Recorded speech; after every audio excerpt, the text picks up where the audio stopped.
Growing up, our house was like a military camp. My father, a college teacher, ran a tight ship. My older sister, Sarah, was the perfect child, obedient, studious, and always eager to please. Me, I was the wild card, the one who always pushed the boundaries. Carol, sit up straight. My father would bark during dinner. A lady doesn't slouch. I'd roll my eyes and straighten my spine, only to slump down again the moment he looked away. It was a constant battle of wills. My mother, though less vocal, was equally strict. She'd purse her lips disapprovingly at my choice of clothes or friends. "What will the neighbors think?" was her constant refrain. Despite the suffocating atmosphere at home, I managed to carve out a bit of freedom for myself. I started dating Jake when I was 16. He was 19, in college, and everything my parents would disapprove of. We kept it secret, stealing moments together whenever we could. Life seemed to be looking up. I had plans to go to college, to finally escape the suffocating grip of my parents' expectations. But fate, it seems, had other plans. It was a few months after my 18th birthday when I started feeling sick in the mornings. At first, I brushed it off as stress from my upcoming exams. But as the days went by, a nagging suspicion began to grow. I still remember standing in the tiny bathroom of a gas station, staring at the little plastic stick in my trembling hands. Two pink lines. Positive, I was pregnant. I spent the next few days in a daze, trying to figure out what to do. I knew I had to tell Jake, but every time I picked up the phone, my courage failed me. Finally, I couldn't put it off any longer. We met at our usual spot, a small park hidden away from prying eyes. Jake was all smiles when he saw me, but his face fell as soon as he noticed my expression. "Carol, what's wrong?" he asked, reaching for my hand. I pulled away, wrapping my arms around myself. "I'm pregnant," I blurted out. The silence that followed was deafening. Jake's face went through a range of emotions: shock, disbelief, and then fear. "Are you sure?" he finally managed to say. I nodded, tears welling up in my eyes. I took 3 tests. They were all positive. Jake ran his hands through his hair, his eyes cold. "You need to get rid of it." "An abortion, Carol. It's the only way. We're too young for this. It would ruin both our lives." I couldn't believe what I was hearing. This was Jake, the boy I thought I loved, telling me to abort our child like it was nothing more than an inconvenience. "Get out of my sight," I hissed, turning away from him. He left without another word, leaving me alone with my thoughts and the weight of the decision I now had to make. Telling my parents was even worse. I waited until after dinner, when my father was in his usual spot in the living room, reading the newspaper. My mother was knitting, and Sarah was there too, hovering in the background. "I have something to tell you," I said, my voice shaking. My father lowered his newspaper, eyeing me suspiciously. "What is it, Carol?" I took a deep breath. "I'm pregnant." The explosion that followed was worse than I could have imagined. My father's face turned an alarming shade of red as he yelled about shame and disappointment. My mother burst into tears, wailing about what the neighbors would think.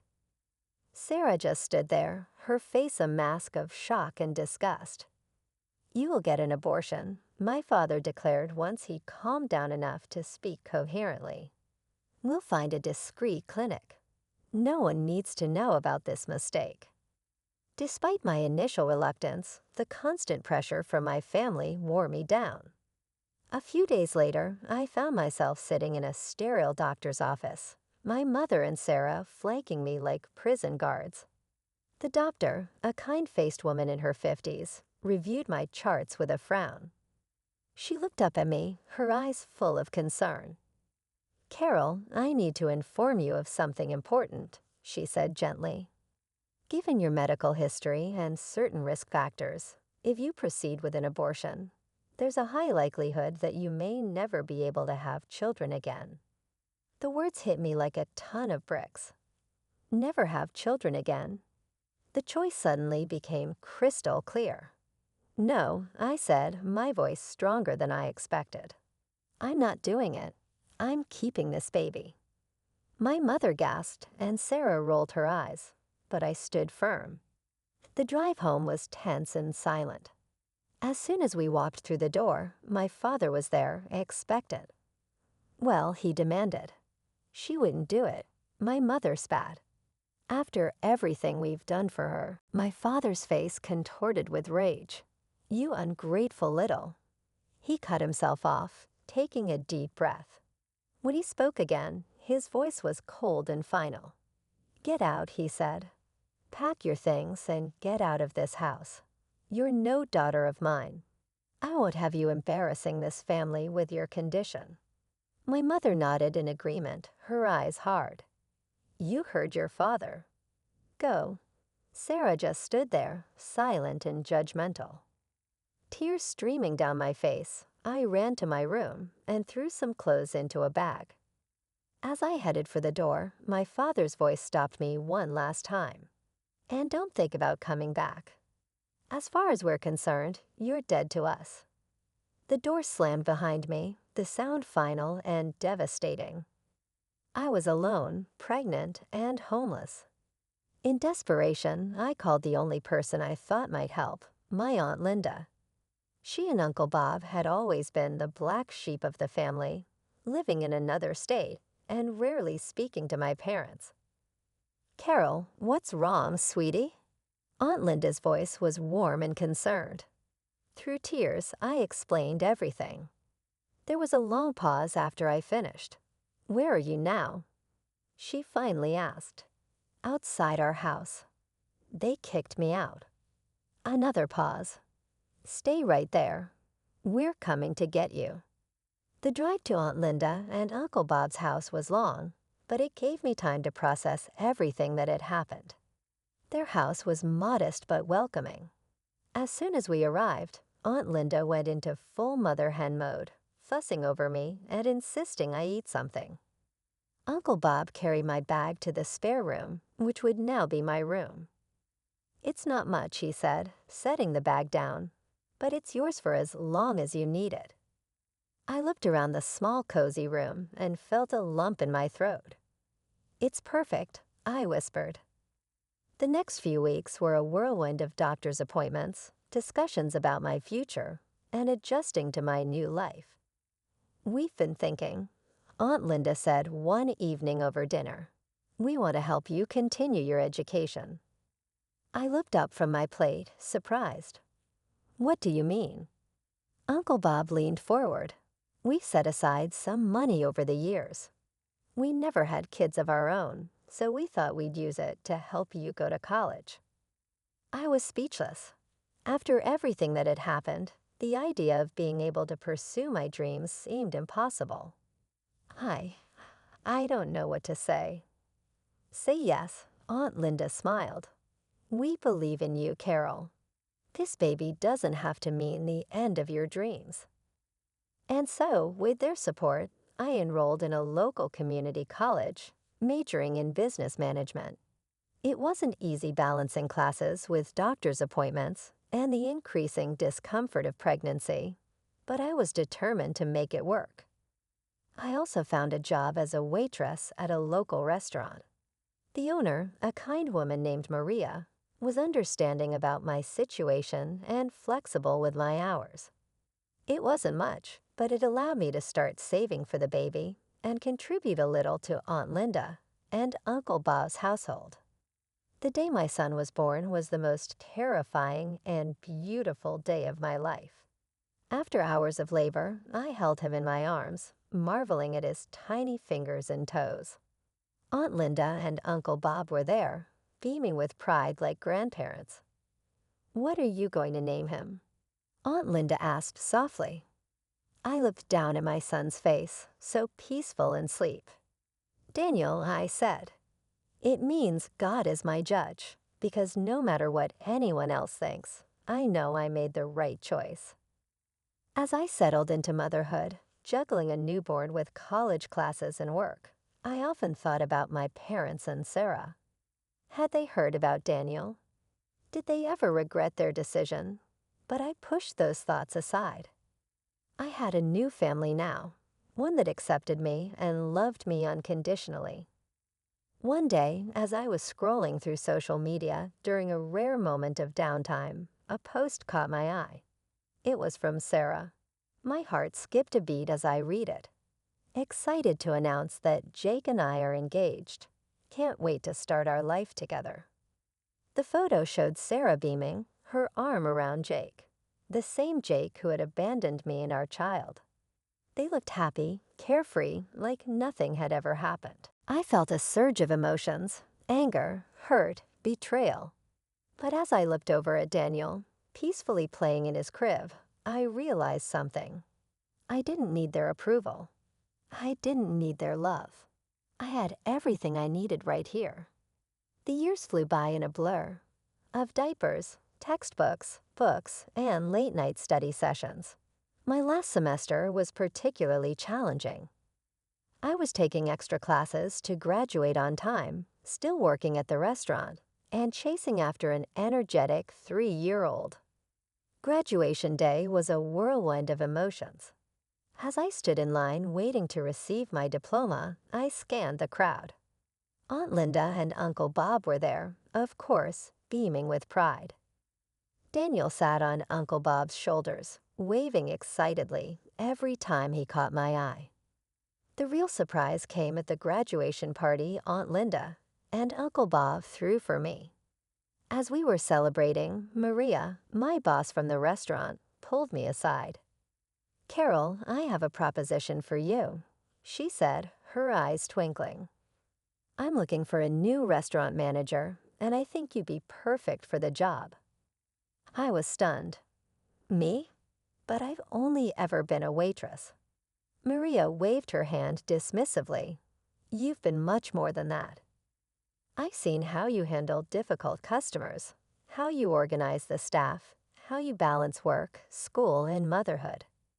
That's the kind of dedication and skill I need in a manager." It was a dream come true, a stable job with better pay and regular hours, exactly what I needed for Daniel and me to start our new life. The next few years were a whirlwind of positive changes. I threw myself into my new role at the restaurant, learning everything I could about management and business operations.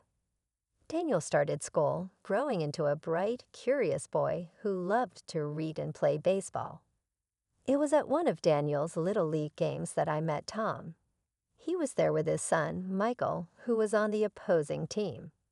We struck up a conversation, and I was immediately drawn to his kind eyes and easy laugh. "Single, Dad?" I asked, noticing he was alone. He nodded, a sad smile crossing his face. "Widower, actually. Michael's mom passed away when he was a baby." My heart went out to him.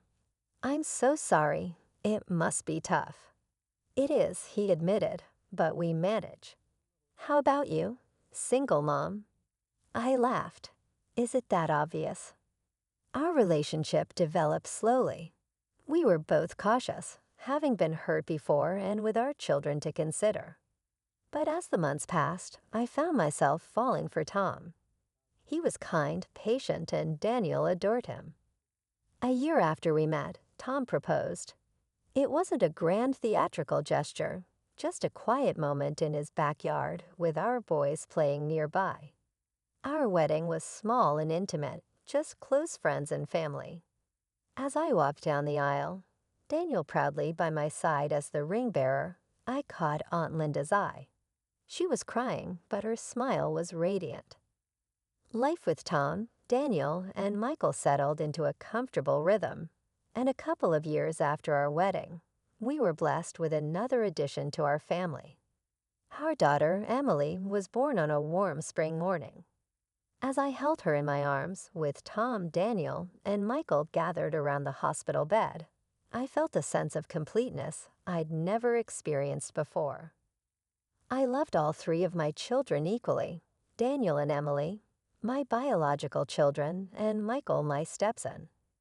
They were all my kids, regardless of blood. One evening, as Aunt Linda was over helping with the kids, we were startled by a familiar voice coming from the TV. There, larger than life, were my parents. My father was standing at a podium, waving to a cheering crowd. The ticker at the bottom of the screen read, "John Williams announces his candidacy for mayor." I felt my heart stop. It had been years since I had seen my parents, even if only on a screen. My father looked older, his hair grayer, but his eyes still held that stern, determined look I remembered so well.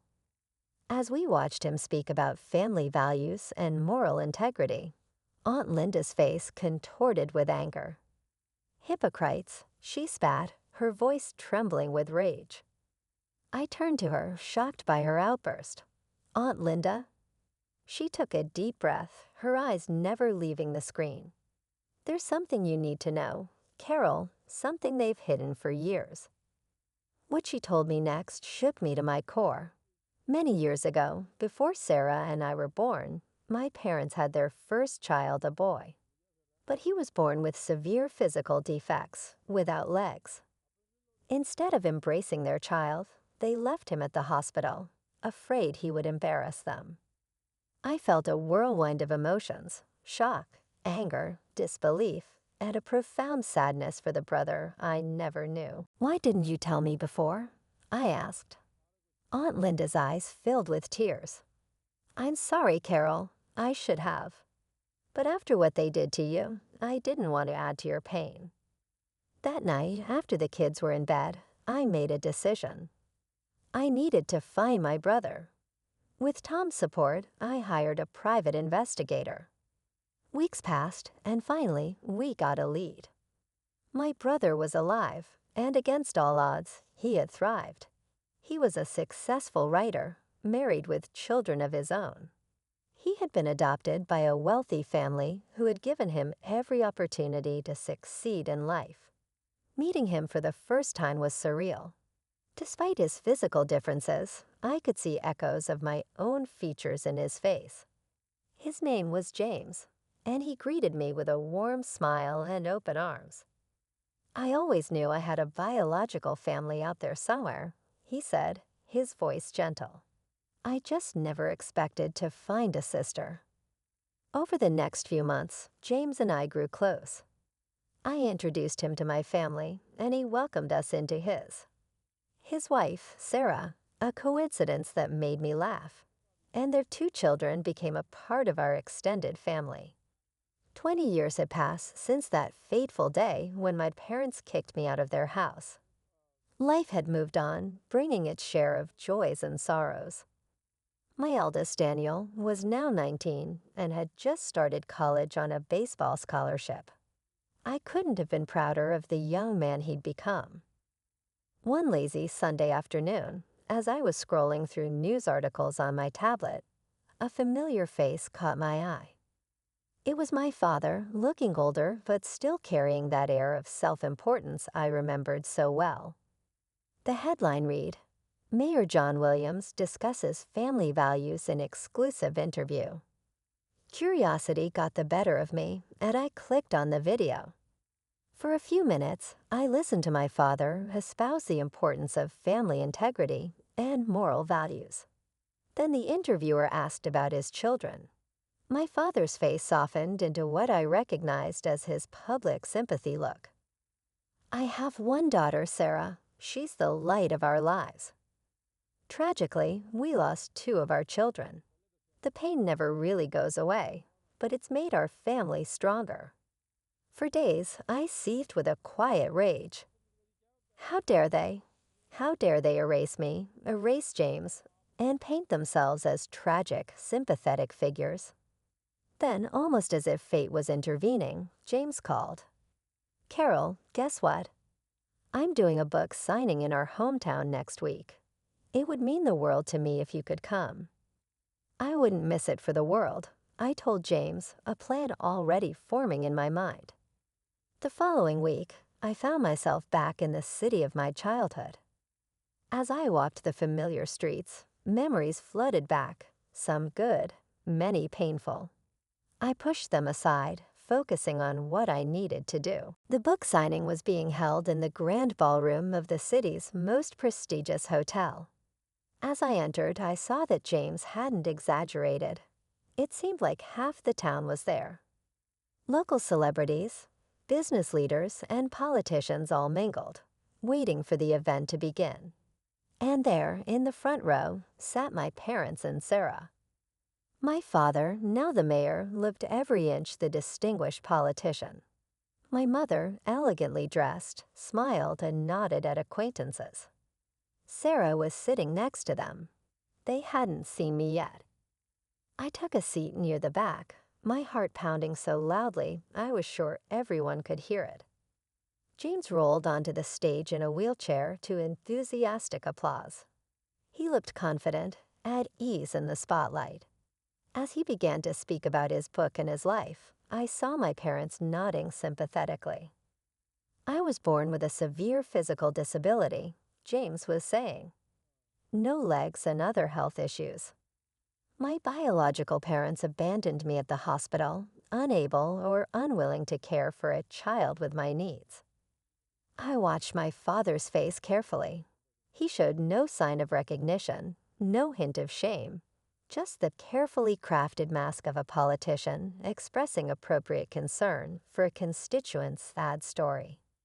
James continued, I was fortunate. I was adopted by a wonderful family who gave me every opportunity to succeed. But I always wondered about my birth family. Who were they? Why did they give me up? The room was silent, all eyes fixed on James as he continued his story. I stood to the side, my heart racing, waiting for the moment that would change everything. Then James smiled, his eyes twinkling with a mix of mischief and determination. But that's not the end of our story, he said. You see, I found my family. My sister Carol is here with us today. He turned towards me, extending his hand. Carol, would you join me on stage? A collective gasp rippled through the audience as I stepped into the spotlight. I saw recognition dawn on many faces. After all, I had grown up in this town. But the most striking reactions came from the front row. My parents' faces drained of color, their expressions a mixture of shock, fear, and dawning comprehension. Sarah, my sister, looked like she'd seen a ghost. They knew their carefully constructed facade was about to crumble. My parents stood abruptly, clearly intending to make a hasty exit, but I wasn't about to let them escape the truth. Again, Mom, Dad, please stay. I called out, my voice echoing through the now silent room. I think it's time we had an honest conversation, don't you? They froze, trapped by the eyes of the entire audience. Slowly, reluctantly, they sank back into their seats. I took a deep breath. Many of you knew me growing up. You knew my family. But there's a lot you didn't know, a lot that's been hidden for far too long. And then I told them everything. How my parents had abandoned James at the hospital, ashamed of his physical differences. How they'd hidden his existence, building their reputation on a foundation of lies. And then history repeated itself. I continued, my voice growing stronger. When I got pregnant at 18, they didn't offer support or understanding. They demanded I have an abortion, ignoring the doctors who said it could leave me infertile. When I refused, they kicked me out, their own daughter, pregnant and alone, thrown away to protect their precious reputation. Gasps and murmurs rippled through the crowd. I saw looks of disgust directed at my parents, who seemed to shrink in their seats. For years, I've heard them talk about family values and morality. I said, my voice thick with emotion. But their actions tell a different story. They abandoned 2 of their children when we needed them most. They erased us from their lives to maintain their perfect image. The room erupted into chaos. People were shouting, some at my parents, others at each other. Journalists who had come to cover a simple book signing were now frantically taking notes or speaking rapidly into their phones. In the midst of the uproar, I locked eyes with my father. The man who had loomed so large in my childhood now looked small and defeated. My mother was openly weeping, while Sarah sat frozen, her face a mask of shock and confusion. In the days that followed, the story exploded. It was all over the local news, then national. My father's political career evaporated overnight. The man who had preached about integrity and family values was exposed as a hypocrite of the highest order. His position as mayor became untenable. He resigned within a week, citing personal reasons, but everyone knew the truth. The college where he had taught quickly distanced itself, terminating his position. Amidst all the chaos, one thing became clear. My sister Sarah had made her choice.